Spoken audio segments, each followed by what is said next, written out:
श्रीयुक्त हृषिकेश मानवता सपति रीति गोत्र काश्यप जाजपुर।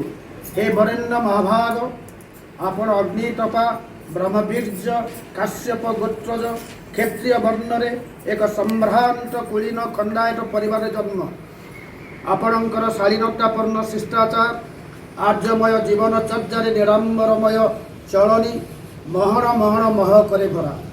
मने पड़े से दिन रोम नगरी लोकरण्य फाटी पड़ूला एक मृत शतायु महिला चक्षुदेह को मन भरी आबाल वृद्ध वनिता संदर्शन करुले।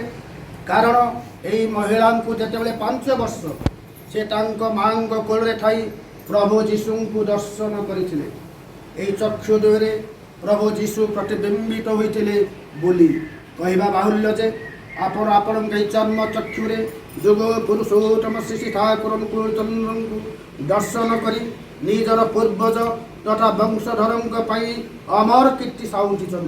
आज बिरजा क्षेत्र जाजपुर अंतेवासी तथा अधिवासी को आपण चक्षुष्मान करने पूर्वक आलोक भट्टिका साजी कृतिर कदम्ब पुटाई आपण को सुयोग्य स्त्रीपुट निरामय जीवन आकुल प्रार्थना रखी श्री श्री ठाकुर डाकुल चरण आनंदमयी शिक्षा गवेषणा प्रतिष्ठान बिंझारपुर जाजपुर।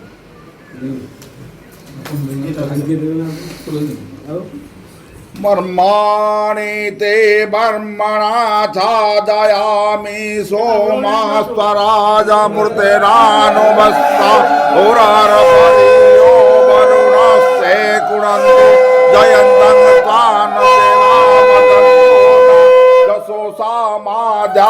पृथ्वी जसो इंद्रा बृहस्पति जसो इंद्रेस्य प्रणमे मित्रो भवतम जसो सहस्रम सहस्रशीर्षा पुरुषो सहस्राख्यम सहस्रपात शतभूमे सर्वते सत्वाम पुण्यसंतो मनोरथा शत्रूणां हृदिनाशस्तो मित्राणुदयस्तव अब्गाधीना शरीरेण मनसा च निराधिना पुरयो मथिनो मासो त्वं जीवो शरदं शत दीर्घ आयु प्रतिहतो बलवीर्य समन्वित पुत्र पौत्रै भव धन ऐश्वर्यं भव धनं धान्यं धरं धर्मं कृति आयु जशश्रिय तुरोगान् दन्तिनान् पुत्रान् लक्ष्मी प्रयच्छतु अष्टोत्तर शत संवत्सर जीवितास्तु सर्वे नवग्रह एकादशस्ता शुभदा भवन्तु सर्वारिष्ट शान्ति भवन्तु।